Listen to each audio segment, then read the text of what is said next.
And I mean, we've seen this, right? Nobody is exempt from challenge, from adversity, from obstacles. We all have it in our life. It's going to come sooner or later. That's what the 41 life is, though. Overcoming those challenges, overcoming those obstacles as they come at us and coming out stronger on the other side. So that's what we're here for. That's what we're about. We want to provide encouragement. We want to help people to keep going through those times, and we want to have some fun along the way. This is the 41 life. Let's get into it.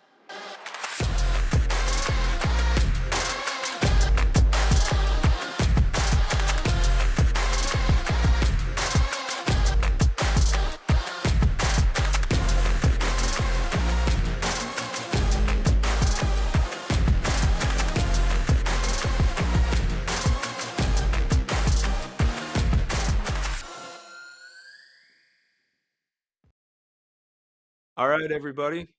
We are going. Yep. This is episode one, and we are thrilled to be here with you guys to get going with this. We talked about it a little bit in the trailer, but we feel like we have a lot of cool, exciting things coming down the pipeline, and we're excited to share our story, to kind of get into it, to pull back the curtain a little bit and show you guys the behind the scenes because even if you guys have heard our story or know it, there's probably a lot of aspects and details that you may not know. And then we've also been through some pretty cool stuff along the way, too. Get to hear a little bit of the behind the scenes about baseball life and kind of what that looks like. A small business owner for Devin. And we'll talk about things that are personal to us, our marriage, our faith, our family. So hopefully you guys don't judge us too hard on that, but maybe along the way there will be some laughs about that too. But we want to have a good time. You know, I'm a person that jokes a lot. I like to keep things light, especially no pun intended in light of a big medical diagnosis going on right now. And for starters, as we're going into this, we wanted to say that we're not out of the woods in this. I'm currently, if you guys are watching the live video of this, I am bald. I do, I do not have hair on my body right now. I'm actually getting ready to finish my hopeful last round of chemo tomorrow as we're recording this. So by the time this goes live, hopefully we're on the other side and I'm feeling a little bit recovered. But just want to make it clear that, a big aspect of what we're talking about is not neglecting the difficulty, but being able to focus on the perseverance through those things with hope to get to the other side, as well as celebrating when you do get to the other side of those things. So that's a lot getting right into it, but that's kind of I feel like we're the type of people that just dive right into stuff. And whether it's big or small, that's kind of what we do. You got anything to add off the bat? Yeah, I mean, I feel like these past few years we've endured a lot, and I feel like it's even surprising to us that we're still standing and Yes. that we're somehow okay. And I think because of that, like we felt, I don't want to say a pressure, but I guess a calling to like share a story and like share Mhm. like how God has sustained us and how He's like shown up. And if you would have told me 5 years ago, hey, this is what you're going to go through, and 3 years into it, you're going to be all right, I would be like, there's no way. Like, so I think that's part of the reason why we wanted to share a story. And I think also the fact that I just feel like our culture right now is very much highlight reel, Mhm. put your best moments out, which is great. Like, you should do that. Like, those are happy moments. You should share those. But it's easy to make someone who is having a hard time feel super alone and feel Yeah. like you're the only one going through stuff and everyone else has this beautiful life and, you don't. So, I found a lot of encouragement from people telling their story, talking about hard things that they've been through. And so I guess I'm just hoping that if we tell our story, that maybe we can be an encouragement to someone else. And I think just ultimately, like, we all would feel a little less alone. Yeah. We're I all going mean, through hard times. yeah, we all need a little bit of that. I mean, it's we live in an interesting day, an interesting time where, we're the most connected we've ever been, but I would actually argue that we're probably the most alone as, a whole of people that we've ever been. Hmm. So I think a lot of a lot of people are screaming right now for authenticity and wanting that more than ever before. And so, we can't offer too much, but that's one thing that I can promise that you'll see, and probably to the point of a fault where it might be a little embarrassing at times. And uh, Well, I guess right off the bat, we could kind of tell one of those stories. Or this is probably more for me than Devin, but we talked about being vulnerable. We talked about pulling back the curtain and showing, what the behind the scenes looks like. And one thing about me and Devin, we love a good TV show. We love to get sucked into a good series and really just. Devin gets very, very invested in it. She gets to the point where like I feel like I'm in the show. yeah, sometimes I have to like make sure she's okay if a big moment happen. Um, and and this show that I'm about to talk about is no different, but there is a stigma that comes attached with it for guys in particular. And the show I'm talking about is Real Housewives of New Jersey. Um, let me tell you guys, and when I say guys, I mean guys out there listening to this. It's intense, all right? Like, you know, these people live a pretty intense lifestyle that I don't think that I could keep up with or match.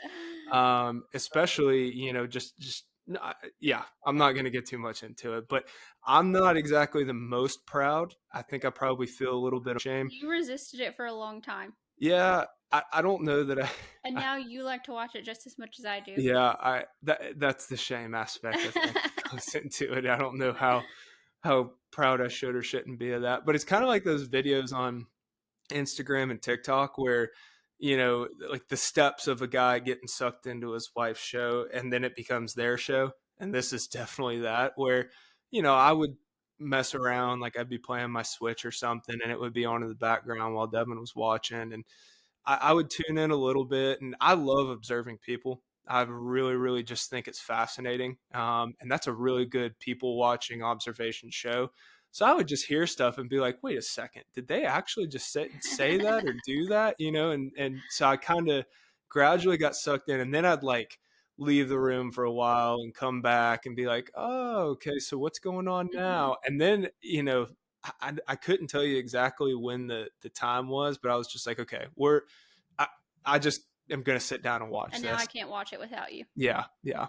So It's kind of turned. I mean, we have other show recommendations, and this has kind of been the one where we're like, guys, y'all don't understand. We can't leave this at the we moment. have to finish it until we're Yeah, we're up to yeah. date.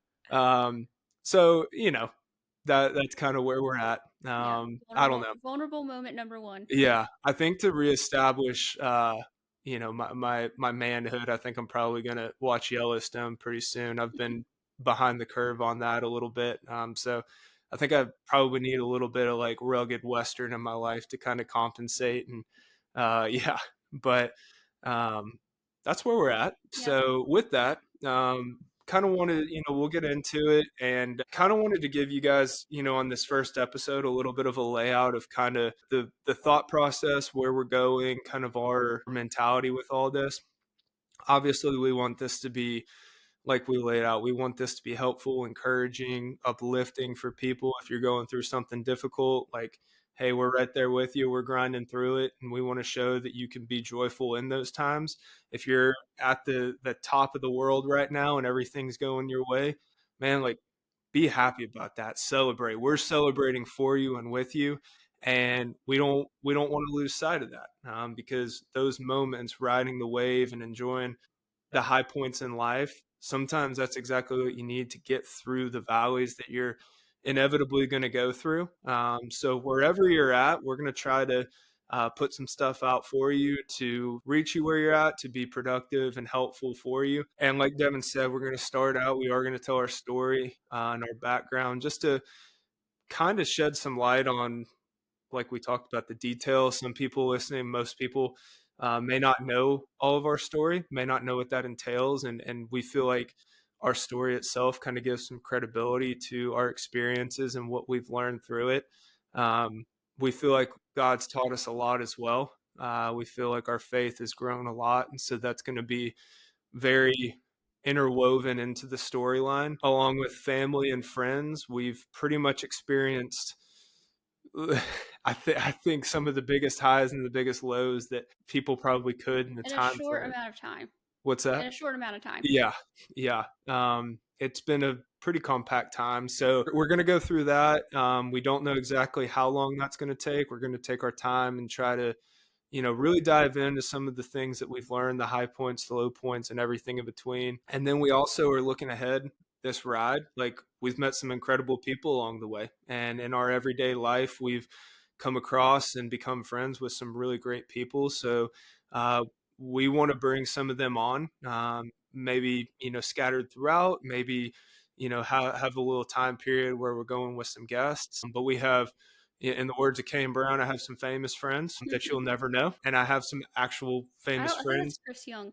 What's that? Is it Kane Brown? I thought it was Kane Brown. If I'm wrong on that, I'm sorry. We're gonna have to look that But I up. think I maybe it's both of them. Someone said it. Yeah, and so we have some famous friends that you may not know, and we have some famous friends that you actually may know. So, we'll keep you guys updated with that when we get there, but that's something we're excited about as well. A big thing too that we want to focus on is what's most helpful for the audience. For some, what topics do you want to hear about? We're by no means, the smartest people you'll come across, but we really dive into things, and we feel like we've, learned a lot through this and gained some wisdom along the way.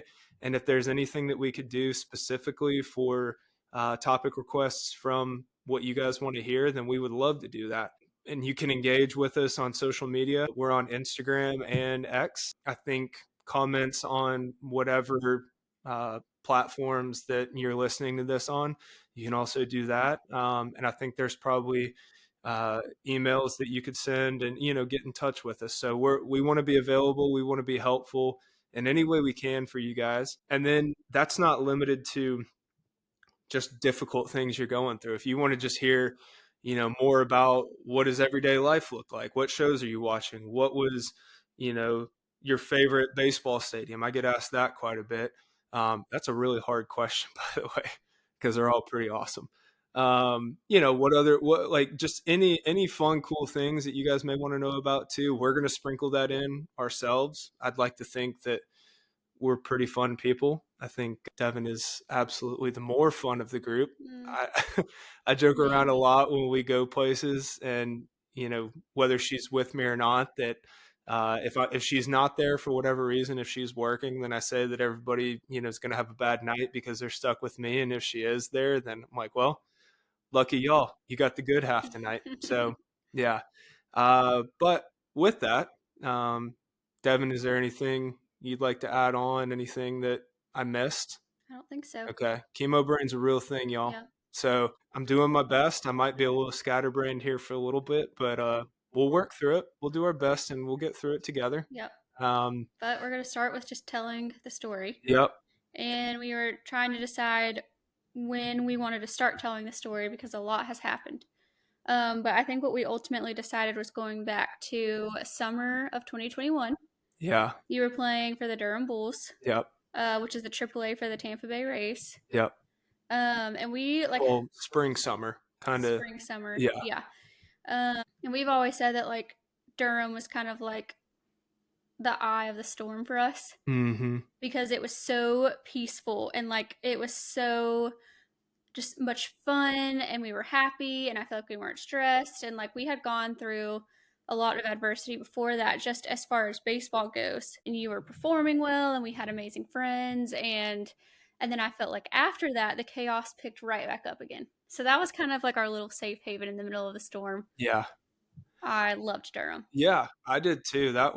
I mean, that was a really fun place to play. Like you said, I don't know what it was about that apartment. It was cozy, man. Like it was just a place where every night, like you looked for, it was our home away from home. And in Hmm. the baseball world, that's kind of tough to find because a lot of times you can get, if you're fortunate to get an apartment, sometimes they can feel really sterile because you're not necessarily wanting to dump a bunch of money into furniture and this and that. So you're trying to go off of the bare essentials. And we found a company that summer that we ended up kind of renting from, or I guess technically subleasing. Yeah. And it was furnished, which Hmm. was incredible and furnished pretty well. Sheets, dishes, Yeah. cookware, a vacuum, TV setup, internet setup, Yeah. and it was like so we literally just pulled our suitcase in and Yeah.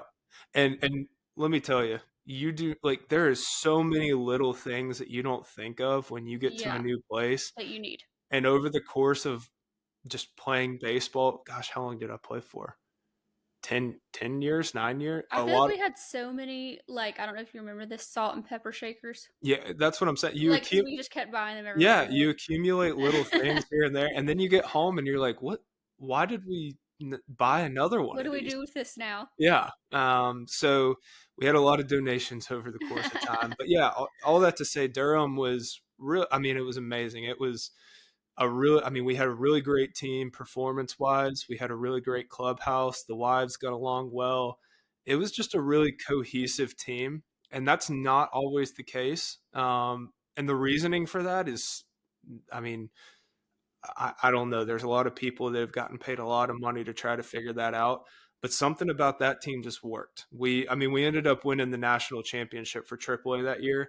Um, and if you guys have ever seen the movie Bull Durham, like it's just pretty cool to be able to play Hmm. in the stadium. You know that's kind of based around one of the most famous baseball movies. So overall, I mean, just all in all, it was fun. Yeah. And with all that, what's more fun than playing in AAA is getting to play in the big leagues. And so, a pretty common thing that I would say gets incorporated to contracts when you get to a certain point in your career are opt outs. And I did have an opt out in my contract that year. It was right at the end of June. I think it actually might have been June 31st. And explain like what exactly an opt out is. Okay. So, an opt out is basically typically it gets triggered if you're performing well because you as the player have an option to trigger it or not. And if you do decide to activate it or get it going, it pretty much puts the pressure. I don't want to say pressure, but kind of to the team, whatever your affiliate team is. So in this case, the Tampa Bay Rays, it pretty much looks at them and says, "Hey, either you need to call me up. I've been pitching well enough, or I think I'm pitching well enough, I Hmm. guess, to where I feel like that's maybe on the table. And if they say no, we can't do that for whatever reason, then you get offered up to the other 29 teams, And and with they that too, they don't want to just lose you, so there's right, also pressure to trade you if yeah, they don't have room for you on their roster before that deadline hits. yes, yes, So and we're like on this countdown and you're yes, performing pretty well, so we feel like, your opt out is going to be activated and we're like we could be across the country yep. next week. Yeah. Well, and that was what was really crazy about that time too. I think I was probably pitching the best stretch of baseball. Well, maybe not the best, but one of the best stretches of baseball that I had probably in my entire career. I was throwing harder than I ever had. I felt really good about my off speed pitches and my command. I had good numbers, like all my metrics were looking right. Analytics was good.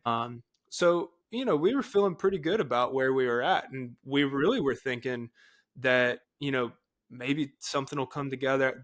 At that point, Tampa was going through a big, like they had a bunch of people that were injured and were coming back, and there were a lot of moves going on. And so we weren't really sure if they were going to be able to do anything. But we did feel like there was a good chance that if they couldn't do anything, then, like Devin said, we may be across the country within a few days. We had no idea. So it was a very crazy few days. And one And thing about baseball is they like to wait until the very last hour. yeah, and I don't know that that's always intentional. I think that's just kind of the nature of the business because, the, what is it? I think it's a political thing, but like the gears of the government move slow or something like Yeah, that. Like baseball is, and I'm sure probably a lot of professional sports are the same way. There's just a lot of stuff to hammer out. A lot of things change a lot of really negotiation. quickly. A lot of negotiations. Well, and you think about it. If a guy gets hurt on your major league team, or even on your AAA team, like or double A, a high level team that was a contributing component to your team, well, you probably need to figure out a replacement right away. And so that doesn't really give you a lot of leeway to say, oh, we could maybe wait a couple days because Hmm. if he's going on the 15-day injured list or longer, you don't have a lot of time to waste. Every game matters, and that sounds crazy to say when you're playing 162 games, but if you pay attention, we're we're closing in on that, the postseason stretch right now, and it comes down a lot of times to 1 or 2 games per season, and so every win really matters and every loss really matters. So you want to minimize that in any way possible. So, one day you may have no need for, you know, buddy boy in AAA over here, but the next day you may be like, we have to get him at any possible cost. Like we have to get him on our team. So, with an opt out, you really have no idea what it's going to look like. That was a very long-winded way of saying chaos happens in baseball, and chaos found us at this time. We it was you have so my opt out had 72 hours, which is 3 days for anybody who's a math genius out there, unlike me. So 72 hours, and I think it was literally like at the 72nd hour. I think it was maybe even like beyond. It might have been well, and I think they might have been talking about it. But anyways, As far, they probably decided within that time, but they let you know yeah, afterwards. yeah. Well, and so you can tell just kind of like the day of, kind of like leading up Well, to it. first of all, the third day of it, you were at the field, and I mean, I literally couldn't do anything but stare at my phone.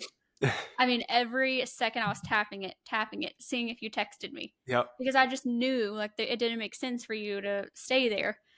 And I mean, the day just lasted like 10 years. Yeah.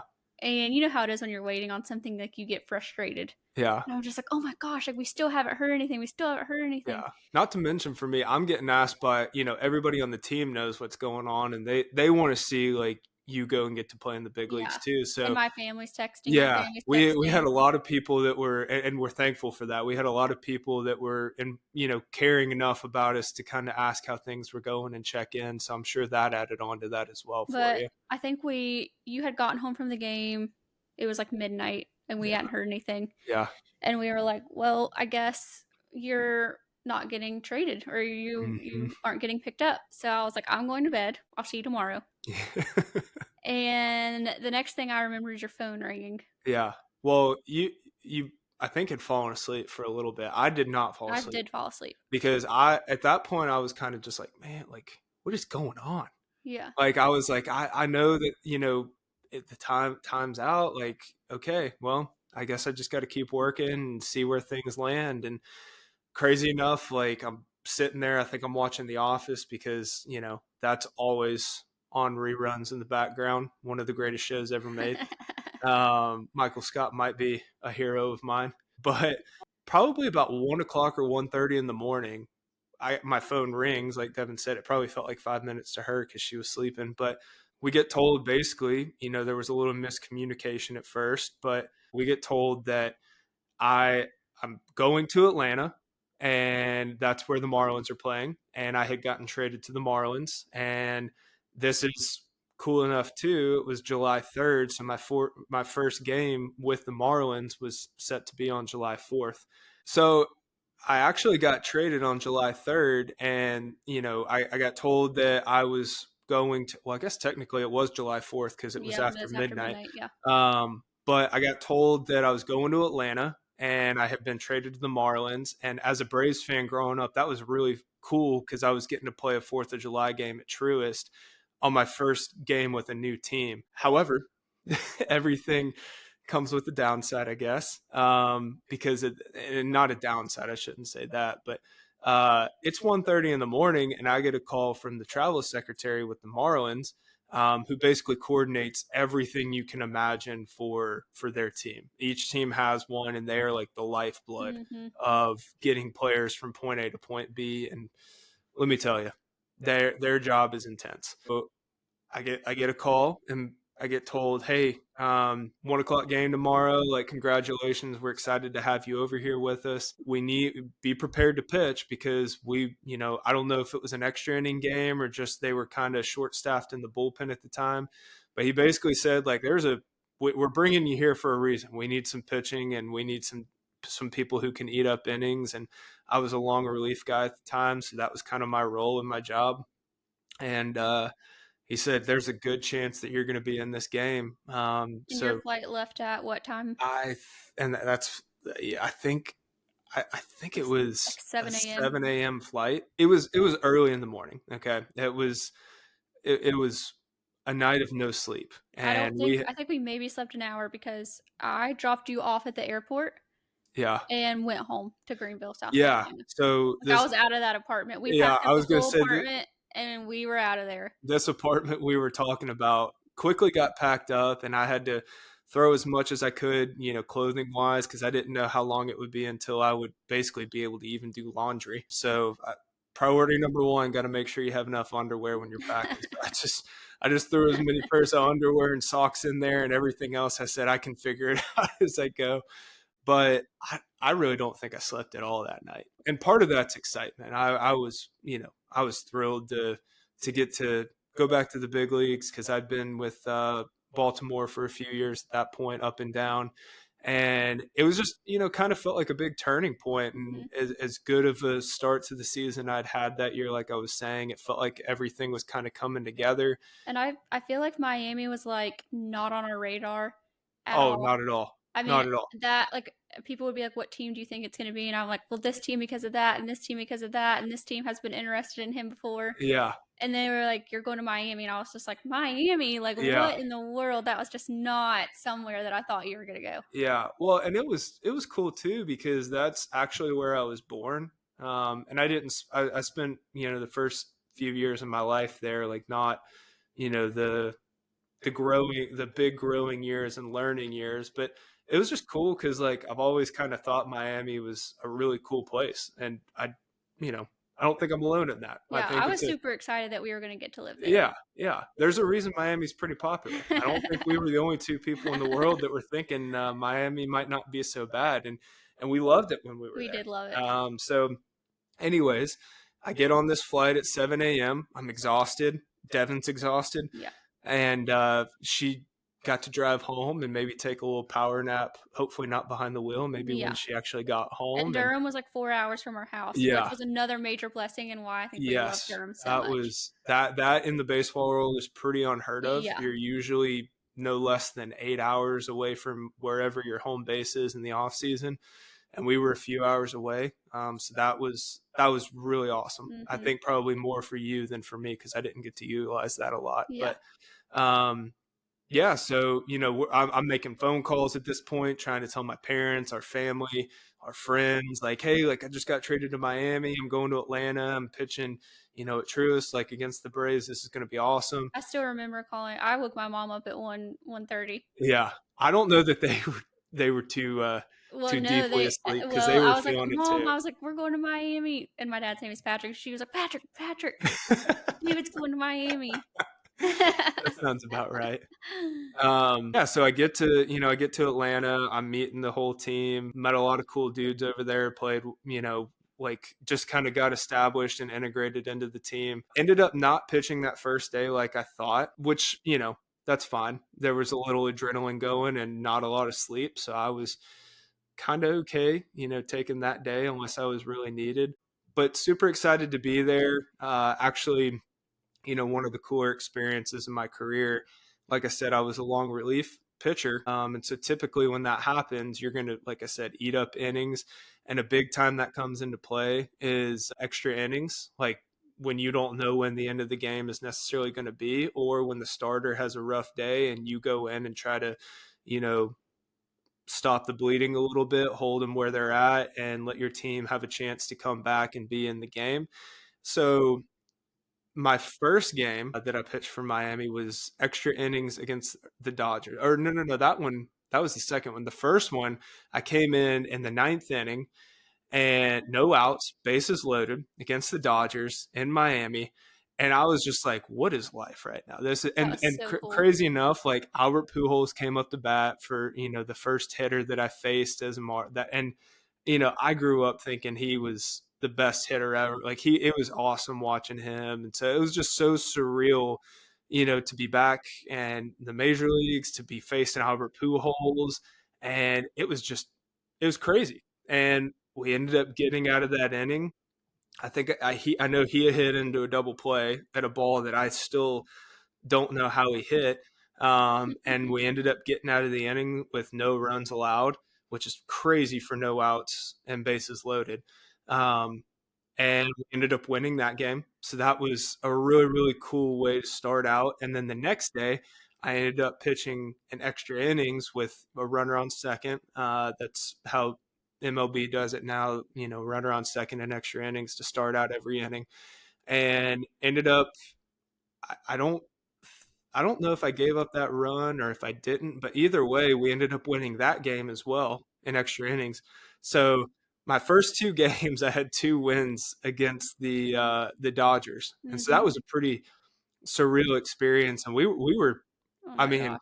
we were on cloud We nine. were so happy. We were like, this is just the coolest, craziest thing. This has been just one of the Well, most wacky and weeks. within a week of you getting traded, we had an apartment in Miami. Yeah, My mom and our cat drove, yeah, I think, like, 2 days after you got traded, like, straight to Miami, yep, got our apartment settled, and, like, so we were just, like, fully embracing Miami, yep, and I loved it. I loved the culture, like, the food there is next level. mm-hmm, It's just a really just fun environment, and I feel like we were just so excited to finally, like, I think we thought, "We're gonna stick here," yeah. because It did feel that way. yeah, and I mean, Baltimore, I loved Baltimore, but how many times did we move in a year? Yeah, there was just so I mean, well, and we'll get into that as we go through this a little bit more, but part of Baltimore and we'll get into this with Miami, because spoiler alert, it goes downhill.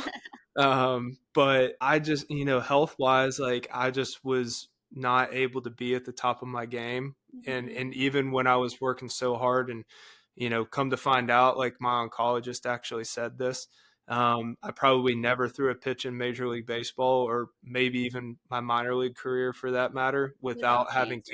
cancer actively growing inside my body. So that really, kind of put things into perspective a little bit that, of course, my performance was deteriorating a little bit over time because I was constantly having to, work really hard and not being able to have, a lot of good results to show for it. And a lot of people don't know this. I did not know this. But just because you make it to the major leagues doesn't mean you're staying there. Yeah, most people do And not stay there actually. yeah, so a lot of times you're going to AAA, to the big leagues, to AAA, to the big leagues, to the AAA, to the big leagues, Yep, back and forth, back and forth. yep. And so we had an apartment in Baltimore, and then Norfolk, Virginia, which is where the Baltimore Orioles AAA team was like a 4 hour drive, I think, five, Yeah, something. something like that.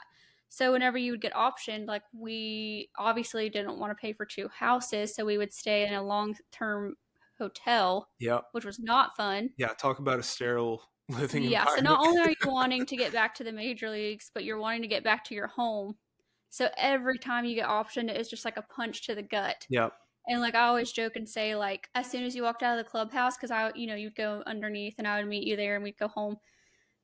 If you walked out with food, we were safe. yeah, We were staying. But if you walked out with your baseball bag, we were out of there. And you had to be in Norfolk half the time, like the next day. yeah. Like So I said, it's the it, lifestyle was absolutely exhausting, and I think we're excited that you were performing better and could hopefully, like, just live somewhere. yeah. Well, Because and on top of that, it just feels good to be it performing does. better. It does I feel mean, good. there's a lot of stability that comes with it. There's a lot of benefits all around that come with it, and that's in any job. That's in any form. Like success is a lot more fun than failure, and that's pretty much when you get optioned or you get DFA'd. Like whether it's true or not, whatever the circumstances are, there's an element of of failure that you feel, and you know that you got to find a way to get past it. That's really the people who are good and stick around for a long time and find a way to have a good career, a successful career,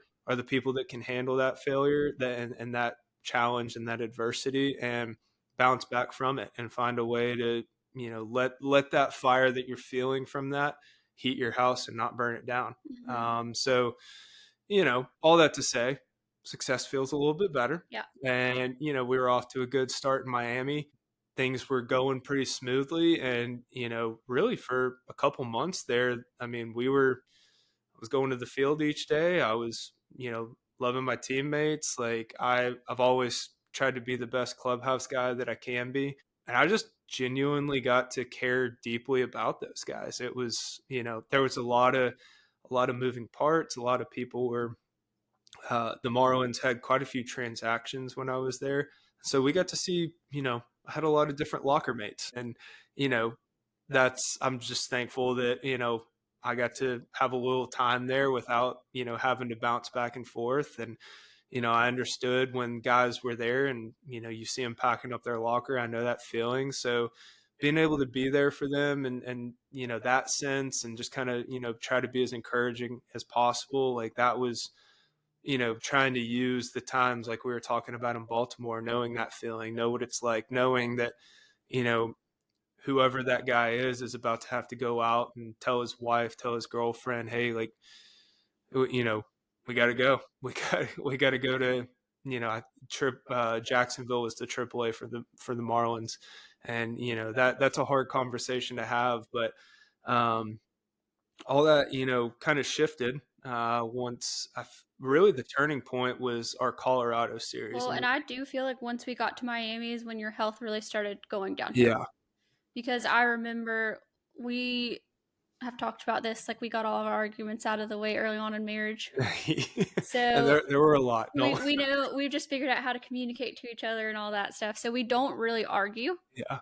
but our conversations were getting a little tense Yeah. because you were showing a lot of symptoms. You were not okay.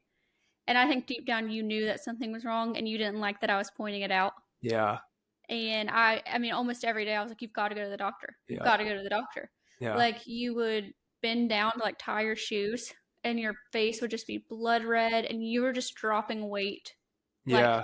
crazy at that time. Yeah. I think I ended up losing. I don't even remember at the time. So it was gradual, but I think I lost somewhere between like 15 and 25 Yeah, which pounds. is crazy. Yeah. And you were so tired. Yeah. You would I was immediately, I mean, if you exhausted. weren't at the field, you were sleeping, Yeah. which was not really like you. No, I'm usually pretty out and about. I mean, yeah, I mean that's definitely not like me. I feel like I like to, kind of be up and doing something. I Hmm. tend to be pretty, pretty busy doing something. Um, but I think there was an element too. I mean, you're exactly right. There was probably pride involved of not wanting to admit anything was wrong. But I think even deeper than that, even further than that, I think I was kind of scared because I knew and this goes all the way back to 20 probably 2019, Hmm. 2018, something like that. It Yeah. was when we were at your Nana No, Jackie's. this was before we were married. Yeah. and and, And we and got I married had in 20, this might have been 2015 because we got married in 2016. yeah. You had just proposed. Yeah, you're right. Yeah. So it was that far back that we saw pretty much the The first first symptom. symptoms, and Yeah. we had no idea at the time that it was a symptom, but I got this weird heat rash, and I Hmm. just whenever I would get hot, I would just break out. And you freaked out. Yeah, And you're like a very chill person, I'm very very laid yeah, back. very And you even were freaking out about this heat rash, this rash. And I was like, it's okay. Like it's a rash. Like yep, it's not a big deal. And you were like, no, something's wrong. Something's wrong. Like this is not like what is it? Like I can't figure it out. Like yeah, I just remember your panic over this rash, yeah. which is Well, looking back crazy because I think instinctively you knew mhm. it wasn't good. Yeah. Like, I don't like not knowing things to begin with yeah. or understanding things. I very much like to process and kind of anticipate outcomes, I guess. And when I couldn't make sense of this, that was an aspect of that as well. But I also, like you said, I think I felt like something bigger was going on. So that was that long ago. And all the way fast forward now to 2021, Hmm. so 5 or 6 years later, all these You're symptoms are still really having starting. that rash that no one can get to go Yeah, away. yeah, the whole time I was just You've told it tried was the heat creams rash. and pills and Yep, everything. yep, so it was, it went downhill pretty quickly, and like I said, uh, And the rash was getting, I would say, worse it was every getting year worse and that worse. passed. Everything was getting way worse and worse. I was Yeah. having trouble breathing, but that was at the time when COVID was going on, so We attributed everything to COVID that you yeah, experienced and in especially 2021. because at that time in Miami, there was COVID, I think there was a little COVID breakout in the clubhouse, and so I was like, maybe somehow I got this and it's not showing up. I don't, because we got tested every other day. Yeah, So we thought it just wasn't showing up and you were just having a bad yeah. response to it. Like, Yeah. And, meanwhile, my performance for a while was good and it's starting to taper off. I'm starting to not feel as good. I'm having trouble breathing. I'm not able to get in the gym. I'm losing weight, like Devin said. I'm having that rash really, really bad. I'm having to go to the chiropractor, the trainers pretty much on a your back was killing you. basis to get my back, realigned and everything. And so I think all that contributed to a compounding fear of this is not good. But the pride that I had at the time was really getting in the way of doing what I knew I needed to do. And part of that was being in a new clubhouse. Mhm. When you go to a new team or a new job or whatever it is, and pretty much anything, you want to make a good impression. You want to really, make their sacrifice worth it to bring you in. And so I was trying to do everything I possibly could. And I like to think I'm a pretty tough guy and I can handle a lot. And I was just trying to power through it and be as tough as I possibly could. But I will say this, be smarter than I was and listen to your wife because they think a lot more rationally than we do typically, and not just how tough can I be, but why do you need to be that tough to begin with? Maybe there's a solution to this that you could just have a little bit easier time. So anyway, listen to your wife. They know Yep, best. that's what I think the major takeaway of this podcast Yeah. is. Yeah. I mean, I would say if there's any takeaway, it's definitely listen to your wife. So they know better than we do. So just, yeah, just go ahead and follow through with that. But, things really started deteriorating like we were talking about. And all this really, I would say, came to a head in Colorado. That was without a doubt, you know, I had one of the worst games of my life there. I had a lot of effects that came from that, And both your physically and symptoms, emotionally. and your symptoms could no longer be ignored. Yeah, I think that was definitely the turning point and where things started to go sideways a little bit more than, well, really, we really more than we could have probably anticipated Yeah. at any point. And so that's where we're going to stop for this week, and we'll pick up at the Colorado game next week with you guys. Thank you for joining us. Thank you for listening to us for a little For our while. very first episode. Yes.